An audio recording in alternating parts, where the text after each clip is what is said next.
Good evening, everybody. Special guest preacher. I know you guys don't know me. I'm Caden Frank. No, I'm just kidding. Awesome. Well, it's always an honor and a privilege to preach to you guys. I know I get nervous up here. It's a little nerve-wracking when you get up here, and I don't feel worthy to be up here, but hopefully the Lord will speak through me. But it's good to be here tonight. I'm glad you guys are all here. I'm going to open with a word of prayer. Dear Heavenly Father, Lord, thank you for this evening. Thank you for everyone that's here. I pray that you bless them, bless their faithfulness, God. I pray that I'd get out of the way this evening. Pray, Lord, that you just please speak through me, help this message to be a blessing to someone. Just help us all to apply it to our lives as well as myself, God. I pray that you bless the rest of the week. In Jesus' name I pray. Amen. All right, we're going to be in Genesis a lot, so you guys can find your place in Genesis chapter 12. Be bouncing around a little bit, but for the most part, be in the beginning of Genesis. We all know the story of Abraham, I'm guessing. Thursday night crowd is what I normally speak to. You know, Abraham left Ur. God told him just go, and he followed. God gave him the promised land, the land of Canaan. A lot happened. I'm not talking about Abraham tonight, but I just kind of wanted to give a recap. I'm assuming just about everyone knows who Abraham is. I've been teaching in a Sunday school. But tonight, I want to talk about someone I don't really hear preached about a lot. You hear a few stories here or there, a few messages here or there about him or his family, but not a lot of people talk about Lot. There's not a lot about Lot in the Bible. There's just, honestly, a short little section, but there's a couple things I noticed about Lot, and I want to talk about those tonight. So we all know the story of Abraham. There goes a pen. But I want to talk about his nephew tonight. Lot was very loyal to Abraham. We see that from the very beginning. What little there is about him, we see that he was loyal enough to Abraham to leave his family too. The first verse I want to look at, Genesis chapter 12, verse 4. So the whole first three verses talk about God calling Abraham out of Ur. And verse 4, it says, "And Abraham departed as the Lord had spoken unto him, and Lot went with him, and Abraham was 75 years old and departed out of Haran. And Abram took Sarai his wife, and Lot his brother's son, and all their substance that they had gathered, and their souls that they had gotten in Haran, and they went forth to go into the land of Canaan, and into the land of Canaan they came." So just a simple verse. You read it, you look over it, but Lot left just as much as Abraham did. I'm sure it doesn't tell us if his parents were alive, but he probably left his parents. It says it was Abraham's brother's son, so his nephew. So he probably left his parents behind. Again, reading between the lines, I would assume he's a relatively younger man because Abraham's 70, so your brother's son is probably going to be a young man. He had his whole life ahead of him. He could have stayed in Ur. He could have been successful in Ur. He had no reason to follow Abraham out of everything he knew. And Abraham, where we're going? I don't know. God hasn't told me yet. He didn't know where they was going. It wasn't like, oh, he's going to Disneyland. I want to go with him. He had no idea. He could have stayed in Ur, but he didn't. He chose to follow Abraham when God called him.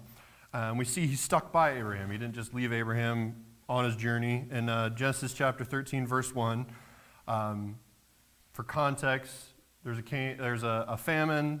Abraham goes to Egypt. Stuff happens with him, his wife, the Pharaoh. I'm not getting into that. But on their way out of Egypt, it says in chapter 13, verse 1, "And Abraham went up out of Egypt, he and his wife and all that he had, and Lot with him into the south." Again, just a side note, but Lot is still sticking with him. He goes to Egypt through all that. And then when they go back to Canaan, Lot has been following Abraham since he left Ur. He's been right by Abraham's side, as far as I can tell, since they left Ur. And then Lot follows Abram back to the land of Canaan after Egypt in verse 5 of chapter 13. "And Lot also, which went with Abraham, had flocks and herds and tents." And I'm going to stop right there for just a second. He could have stayed in Egypt too. So he could have stayed in Ur before he left Ur, but he continues to follow Abraham. Egypt was mostly a symbol of the world in the Bible, but it wasn't exactly a puny little town. It was a very prosperous country, a prosperous nation. A lot to be desired there. He could have stayed in Egypt. He could have left Abraham behind at any point, but he stays right next to Abraham the entire time. He was his uncle. They had to have been close for him to give up everything he wanted, or everything in his life to follow Abraham. We see Lot went on this crazy journey with Abraham and stuck by him through it all up until this point. And we also see that Abraham cared for Lot just as much. In Genesis chapter 14, I'm going to fast forward quick, and then I'm going to go back. So if you know the story of Lot, he does end up in Sodom, and I'm going to talk about that. That's kind of the whole point of the message tonight, but I'm going to fast forward quick. After he goes into Sodom, there's a battle. He is taken captive, everything he owns. Lot is captured and taken out of Sodom. And in chapter 14, verse 14 is where I'm going to start. And when Abraham heard that his brother was taken captive, he armed his trained servants, born in his own house, 318, and pursued them unto Dan. And he divided himself against them, he and his servants, by night, and smote them, and pursued them unto Hobah, which is on the left hand of Damascus. And he brought back all the goods, and also brought again his brother Lot, and his goods, and the women also, and the people. And it takes someone very close or very special to us for us to do something like that. How many people in your life would you really risk your life for? How many people would, if they called you up, you'd immediately drop everything you had to do to go help them or go take care of them, let alone take you, your best trained men, and go risk your life to capture them? So they were close. Even after they split, Abraham still cared for Lot. I would imagine, again, reading between the lines, Abraham doesn't have Isaac yet at this point. It was probably like a son to him. It was his brother's son, so his nephew, and stuck by him the whole way. It was probably a father figure to him, and it was probably like a son to him.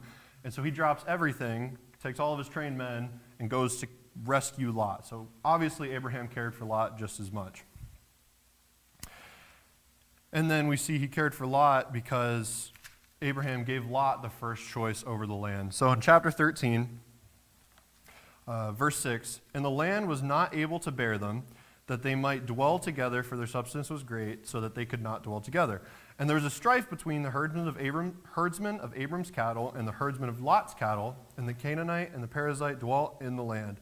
And Abraham said unto Lot, let there be no strife, I pray thee, between me and thee, and between my herdmen and thy herdmen, for we be brethren. If not the whole land before thee, separate thyself, I pray thee, from me.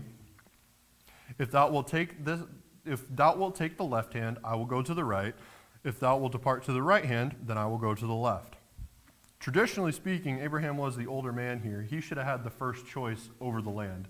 We see Abraham is like, hey, Lot, we got this whole land ahead of us. We're camped in the exact same field for whatever reason. You go that way, I'll go that way. We're brothers. We have a good relationship.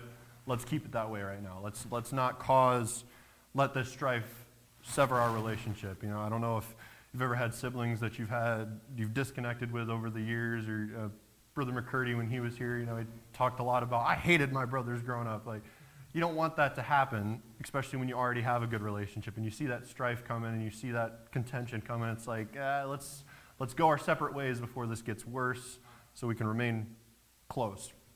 And that's what he does here. But traditionally, he was the older man. He should have gotten first choice, but he lets Lot. He says, whatever you want in this entire land, God has given it to me. Take your pick. And Lot lifted up his eyes and beheld in all the plain of Jordan that it was well watered everywhere before the Lord destroyed Sodom and Gomorrah, even as the garden of the Lord in the land of Egypt, as thou comest unto Zoar. Then Lot chose him all the plain of Jordan, and Lot journeyed east, and they separated themselves the one from the other. Abraham dwelt in the land of Canaan, and Lot dwelt in the cities of the plain, and pitched his tent towards Sodom. But the men of Sodom were wicked and sinners before the Lord exceedingly. Through all that happened while Lot was with Abraham, you would think Abraham would have an impact on Lot's life. Abraham was very close to God. We see his walk with God. He made his mistakes in Egypt. He made his mistakes with Sarah and with Hagar and Ishmael. Like, Abraham wasn't perfect by any means, but he had a very close walk with God. The minute they got to the land of Canaan, when God told him to stop, this is the land, he built an altar, he worshiped God. When God told him to murder his only son Isaac, sacrifice his only son Isaac, there was no hesitation, he did it. Abraham trusted God. He was a very godly man. He was very close to God. And so if this son figure to him was close to him, he probably saw that. I see it in my own father's life, how loyal and committed he is to God, how much he trusts God, and it rubs off on me. It's a good testimony to me. So you would think that it would rub off on Lot because of how Abraham was. Abraham had to have made an impact on Lot's life. Abraham was very close to God, so you would think that he would have rubbed off at least a little bit. Despite all of this, though, Lot sadly still fell into sin, something any one of us can easily do. And tonight, the whole point of my message tonight, I want to look at his fall into sin. What happened to make Lot go from right next to Abraham's side to where he ended up? Where was this fall? Where was this progression? Was it an overnight thing? And I want to look at the mistakes that he made so that we can all avoid them. In chapter 13, verse 10, the first thing we see Lot do is he looked. And Lot lifted up his eyes and beheld all the plain of Jordan, that it was well watered everywhere before the Lord destroyed Sodom and Gomorrah. He saw how nice the land was. So he looks up and he looks across the entire plain and he sees how nice the plains of Jordan are, and the wheels probably start turning in his head. He's thinking of all this nice land, maybe all the crops he can plant, maybe he's got a lot of cattle, maybe, ooh, the nice grass for my cattle to eat, I can get some fat cows out of this. It was good for crops, it was good for his family, it was good for business. I believe Sodom and Gomorrah were good trading routes and good cities that you could be prosperous in as a businessman. And so all these wheels start turning in his head of all the things that he could gain out of the plains of Jordan. And how many times have we prioritized our own self-gain over God? There's a lot of people, me and my dad have had conversations about it. It's kind of a touchy subject with some people, but a lot of people will move from where they're planted for a job. That is a very common thing in our society today. I got a great job offer, so I'm going to go there. And one of the first questions I've ever heard my dad ask is, well, you got a church yet? Oh, no, I'm still looking.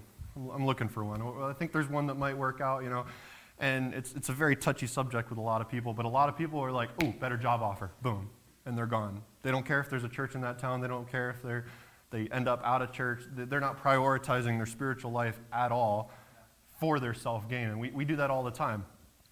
Even little everyday decisions that we want to make, we want to profit ourselves before we prioritize God, and that's the first thing Lot does. Is he looks, and the wheels are turning. It says he behold all the plains of Jordan, that it was well watered everywhere. So he looks at the plains of Jordan. It's not like, oh, look at this beautiful land God gave me. How can I use it for him? It's, oh, this is a nice land. What can I use this for? And we don't see one instance where Lot prayed and asked God for guidance in his decision. There's a lot of stories in the Bible where we see men of God pray and ask God, I don't know what to do. And every time that happens, God provides for him. We see no instance where Lot was like, God, which side should I take? I don't want to make a bad decision here. It's a big turning point in my life. Me and Abraham are separating. I'm going my own way. What should I do? We don't see any instance of that. Immediately he looks, and the wheels start turning for his own self-profit. Let's not make the same mistakes. James chapter 1, verse 14, you don't have to turn there. But every man is tempted when he is drawn out of his own lust and enticed. Then when lust hath conceived, it bringeth forth sin, and sin, when it is finished, bringeth forth death. And it certainly did to Lot. 1 John chapter 2, verse 16 also says, For all that is in the world, the lust of the flesh, and the lust of the eyes, and the pride of life, is not of the Father, but is of the world. And the world passeth away, and the lust thereof, but he that doeth the will of God abideth forever. Lot looked out unto the cities and the plains, and he thought, what can I gain from it? What fun can I have? What success can I have? How rich can I get? But it says in 1 John, but he that doeth the will of God abideth forever. If Lot would have stopped and asked what the will of God was for his life, for this decision, things could have played out very differently for him. But things didn't go his way because of his decision. And that's exactly what the next point is. So he looked first, then he chose. In verse 11 of chapter 13, Genesis chapter 13, verse 11, it's chapter 10, he lifted up his eyes and beheld. And then chapter 11, then Lot chose him all the plain of Jordan, and Lot journeyed east, and they separated themselves, the one from the other. So not only did he look, now he's got the wheels turning, and he makes his decision based on what he's thought. Again, no trust in God, no asking God for help. He takes a step with zero faith in God, zero trust in God. He could have turned away. He had every option to pick.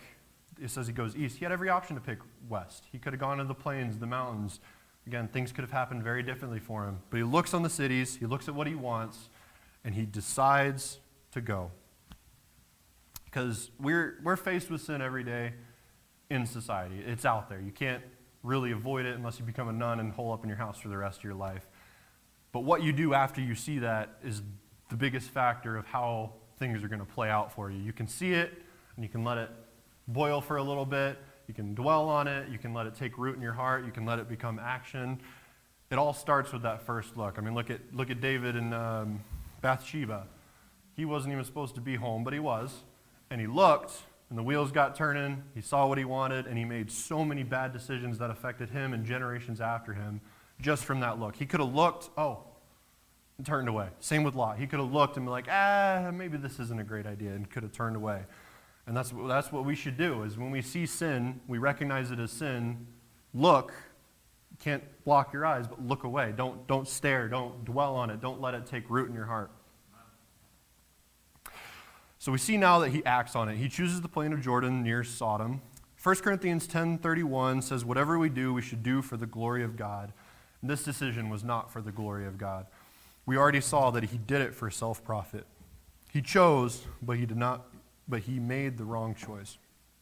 Psalm chapter 37, verse 23, the steps of a good man are ordered by the Lord, and he delighteth in his way.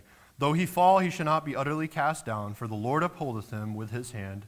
I have been young, and now am old, yet have I not seen the righteous forsaken, nor his seed begging bread. When we don't know what to do or what path to take, we can rely on him. You don't have to be scared of making the wrong decision if you follow and trust him. He will guide your steps. So even if you're scared, I don't want to end up like Lot did. I don't want to make the wrong decisions. I've had that thought in my life where I've been at a point of when I decided what college I wanted to go to or what I wanted to go to college for, I struggled with, I don't want to get wrapped up in something that I want to do and be 2-3 years into college and realize, I don't think this is for me. I think I made a wrong choice here. I was personally really scared of making a selfish choice and regretting it later. I struggled with that a lot when just going to college. A lot of people just go to college and figure it out. I'm fresh out of high school. I was really nervous about it. But it says the steps of a good man are ordered by the Lord. When you walk with God, when you have a good walk with God and a good relationship with God, you don't have to worry about that selfish mistake. Yeah, we'll still make mistakes. We're not going to be perfect. But you don't have to be tiptoeing around scared that you're going to make the wrong decision because you can trust in God. God, what decision should I make? Think this is the right one? Go for it. He's right there next to you. He's not going to just, it's the wrong decision. You're on your own, boss. Like, he's still there. He's still waiting. He still wants to help. And if we stay close by him, if we have that walk with him, we'll be better off. If Abraham had the first choice, I would hope and think that he would have looked at Sodom, recognized it as sin, and went the opposite direction. If only Lot would have done the same. So he looks, he chooses, and then in chapter 13, verse 12, he moves closer to it. It says, Abraham dwelt in the land of Canaan, and Lot dwelt in the cities of the plain, and pitched his tent toward Sodom. So he chooses to go towards the plain, and now he's in the land, living off of his rich soil, but notice as he gets closer and closer to Sodom. He didn't start off in the city of Sodom. He started off way off in the distance, looking at the plain. Then he decides he wants that plain, and then he moves his camp to the plain, but he pitches his tent towards Sodom. He sees Sodom. He's looking at it. He's got his goal in his sights, and he's lasered in on it. Before he saw it way off in the distance, but now he's pinching his tent towards it. He wants to see it. He's not in it just yet. He's just inching closer and closer to it as time goes on. Before it was just a look, it was just a thought, but now it's changing his action. He's slowly getting a little bit closer and a little bit closer and a little bit closer towards Sodom. 1 Thessalonians chapter 5, verse 22 says to abstain from all appearance of evil. Again, just like if Abraham would have seen this, I would hope that given his testimony and the way he would have saw it as evil, as sin, and abstain is just completely step back from, abhor, completely disconnect from. Like, I want nothing to do with Sodom. I don't want to live near the cities of Sodom. I don't even want to be within distance of them. I want to be completely opposite direction. And the Bible tells us to abstain from all appearance of evil. We may not be flat out living in sin. We may not be bold and smack in the middle of it, doing big sin, just maybe little itty-bitty sins here and there.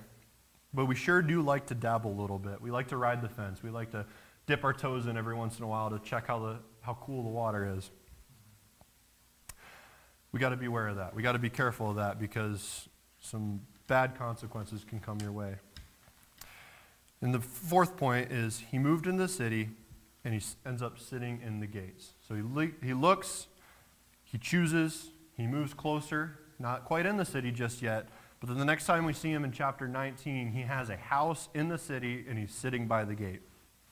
Chapter 19, verse 1 and 2.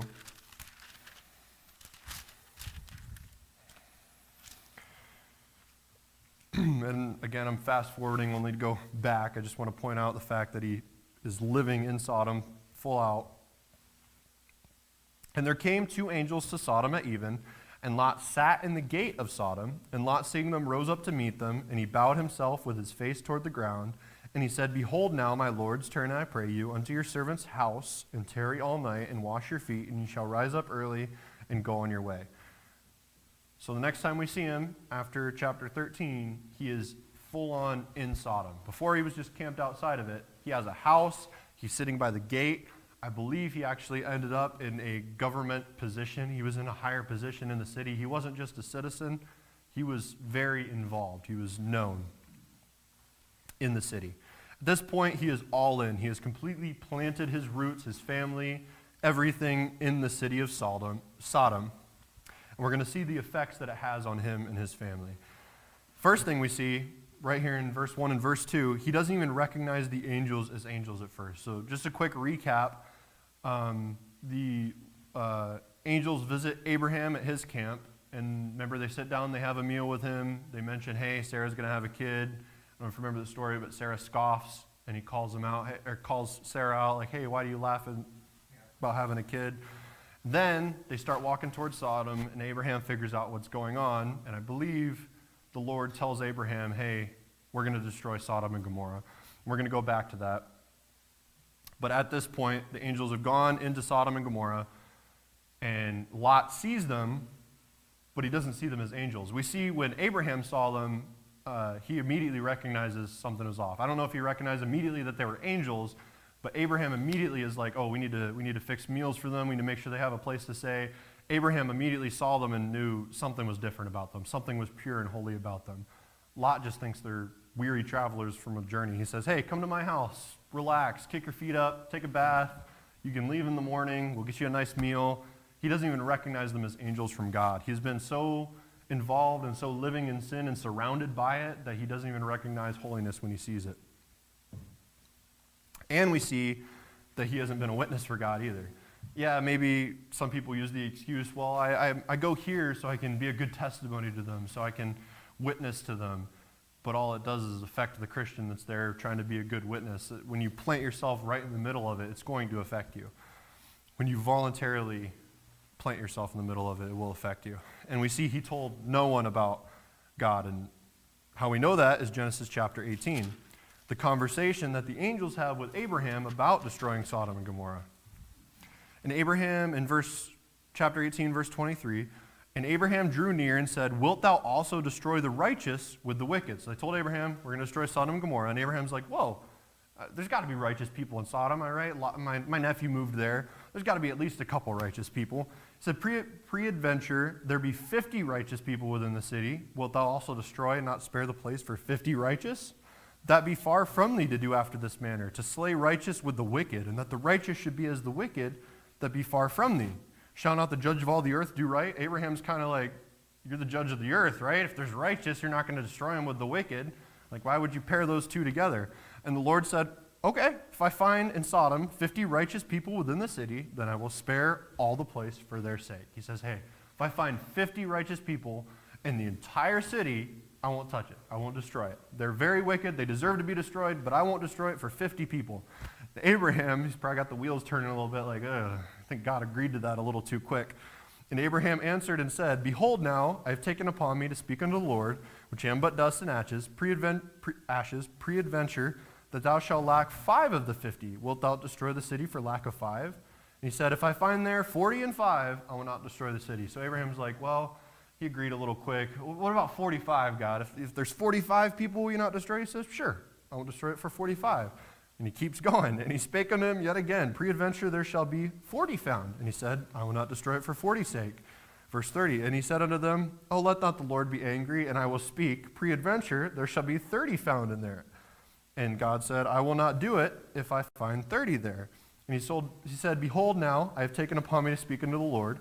Peradventure there shall be 20 there. So he's just getting lower and lower. He's like, maybe there's not 30, maybe there's not 15, He's like, what if there's 20 people there? And you see, he just gets lower and lower and lower and lower.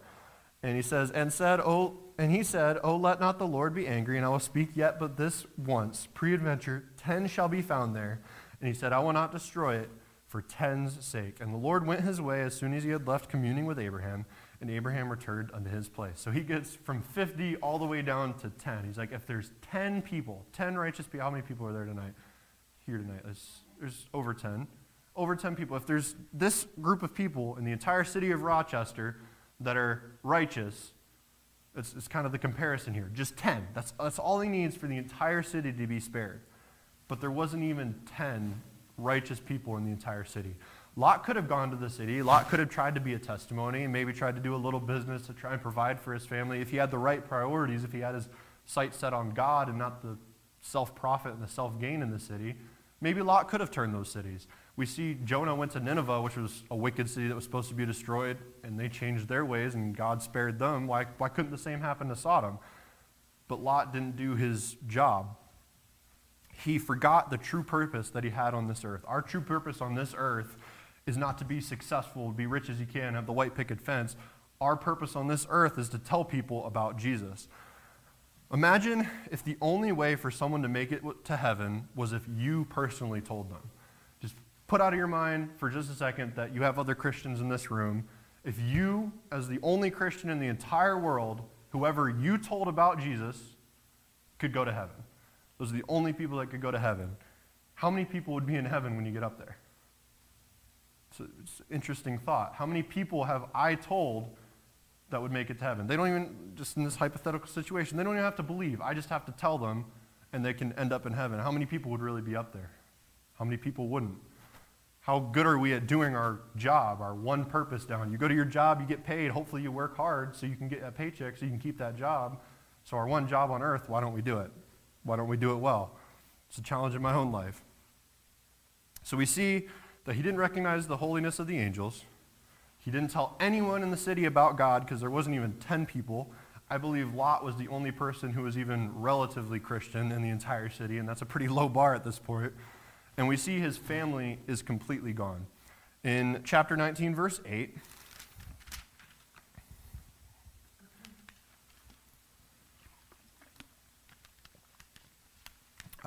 so when he gets the angels to his house, the wicked men of the city see them and want to do terrible things to them. And Lot wants them to go away. I believe at this point, Lot has kind of recognized them as something more than just regular old travelers. And he says, behold, now I have 2 daughters which have not known a man. Let me, I pray you, bring them unto you, and do ye unto them as is good in your eyes. That's a horrible standard. So do whatever you want. Just leave me alone. I got 2 daughters for you. How many people would actually say that about their own kids? It's revolting. It's like, hey, I got 2 daughters for you if you'll leave me alone. Like, what respect, what good value is there? He has been so completely lost in Sodom that there's just no respect. There's no value even for his own daughters. His family doesn't believe him when he tells them God's going to destroy the city. So we see in verse 12, the angels tell Lot, said, hey, we're going to destroy the city. You got to get out. This is the only way you're going to survive. God's going to completely wipe this plane. If you're here, you will die. They give him complete fair warning. In verse 12, and the men said unto Lot, hast thou there any besides, son-in-law, and thy sons, and thy daughters, and whosoever thou hast in the city, bring them out of this place. So the angels aren't even trying to save the righteous. We see that his daughters probably weren't very good people either if he's offering them to men. We see he's not, so his family's not. But the angels are still giving him the chance to get out. They say, hey, you got any family, you got any sons, son-in-laws, daughters, anybody you want to get out of the city, you got to tell them now, and you've got to go. And Lot went out and spake unto his son-in-laws, which married his daughters, and said, Up, get you out of this place, for the Lord will destroy this city. But he seemed as one that mocked unto his son-in-laws. So his son-in-laws are just laughing at him. They're like, yeah, you're crazy. It's like the people in the early 2000s that held the signs up, like, the world is ending. You better, a lot of people were like, get saved now. The world's ending. It's the new millennia. We're all going to die. That's what they thought Lot was. They're like, you're crazy. It's like if someone burst in this door right now and said, hey, fire's going to rain from sky. We got to get out of Rochester. We'd probably be like, this guy's a little crazy. And that's exactly how they treat Lot. They're like, you're crazy. You're goofing. Verse 15, and when the morning arose, then the angels hastened Lot, saying, Arise, take thy wives and thy 2 daughters, which are here, lest thou be consumed in the iniquity of cities. So the angels are finally like, just take your daughters, take your wives, leave your son-in-laws, and go. It says, and while he lingered, I believe this is just a little note, while Lot was taking his time, the men laid hold upon his hand, and upon the hands of his wife, and upon the hands of his 2 daughters, the Lord being merciful unto him, and brought him forth, and set him without the city. So they literally physically have to tear Lot and his family away from the city. Lot and his wives and his daughters, they're not running for their lives at this point. It says, and while he lingered, while he was just taking his merry time, they physically take them and set them outside of the city. They had absolutely no respect for Lot or God. They mocked in his face. The angels had to physically drag them out of the city. And even then, after all that has happened, after the fair warning, they gave them all night to get out of the city. After physically taking them and placing them outside of the city, his wife still looks back. In chapter 19, verse 26, but his wife looked back from behind him, and she became a pillar of salt. The only rule that the angels gave him, they said, run and don't turn around. The only rule that they gave him, his wife still looked back. She still missed Sodom. She still wanted what was in Sodom, the fun, the pleasure, the sin, and she still looked back and turned into a pillar of salt. He completely ruined his family. His daughters obviously didn't marry great men because they didn't respect their father-in-law at all. There was no righteous in the city. He completely ruined his kids, his own wife. I would hope that your spouse should be the one you're closest to, in my opinion. I'm not married, so don't crucify me for that, not yet. But your own spouse, you haven't been a good testimony to her. I don't know if he met her in the city. It doesn't really tell us that. Maybe he met her in Sodom, and that's what turned his heart, but he didn't tell her about God. He didn't tell her about the amazing things that God did with him and Abraham. He wasn't even a good testimony to his wife because his daughters didn't look back. His wife is the one who looked back, and he has completely destroyed his family at this point. He's lost his son-in-laws. He's lost his wife. His daughters are not very good. I'm not going to look at it, but if you know the story, you know his daughters did some pretty awful things to try and carry on the lineage. Just his family was completely destroyed because of his decision way back here. When he saw the plains, he saw what he wanted. He moves closer, and he moves closer, and he moves closer until he's finally smack dab in the middle of the city. He's planted his family there, and his family is completely destroyed from it. Don't think your sin will stay your sin for very long. Your sin can affect others just as much as it affects you.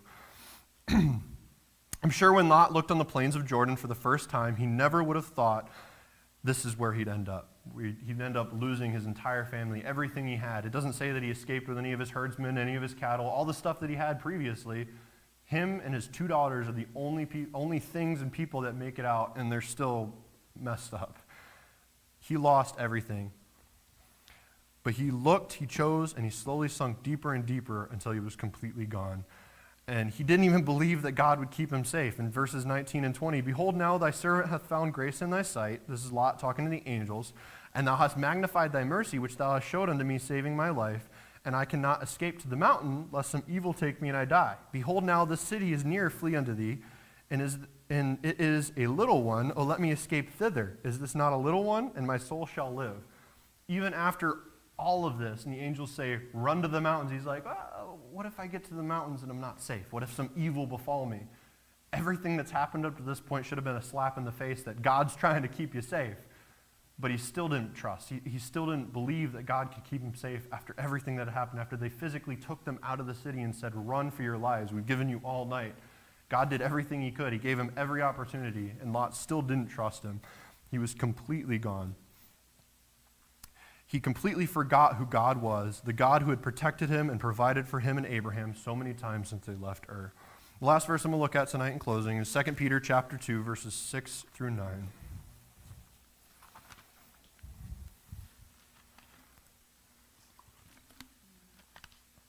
2 Peter chapter 2, verse 6.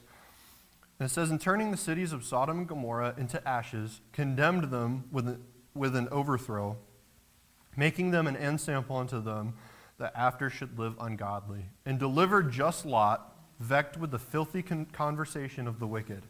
For that righteous man dwelling among them, in seeing and hearing, vexed his righteous soul from day to day with their unlawful deeds. The Lord knoweth how to deliver the godly out of temptation, and to reserve the unjust unto the day of judgment to be punished." This sums up the story of Lot right here. He was righteous, and he engrossed himself in the wickedness, and it says it vexed his soul every single day. He planted himself in the middle of sin, and he reaped the consequences from that decision. Be careful, Christians. Sin will take you further than you want to go. It'll keep you longer than you want to stay, and it'll cost you more than you want to pay. Be careful what you dabble in, because it will suck you in and destroy your life like that, just like it did Lot. Lot lost everything because one decision turned into another decision, which turned into another decision, and all the way down the line, he just got further and further and further from God. It says in verse 9, "The Lord knoweth how to deliver the godly out of temptation, and to reserve the unjust until the day of judgment to be punished." God can take care of you. God can protect you from these bad decisions, and God can help you avoid the same mistakes that Lot made in his life. Let's pray. Dear Heavenly Father, God, thank you for this evening. Thank you for those that are here. Pray that this would be a blessing. Pray that we'd all apply this to our lives. Pray that you all keep us all safe going home this evening. Just thank you again for everyone being here. In Jesus' name I pray. Amen. Y'all are dismissed. Praise the Lord.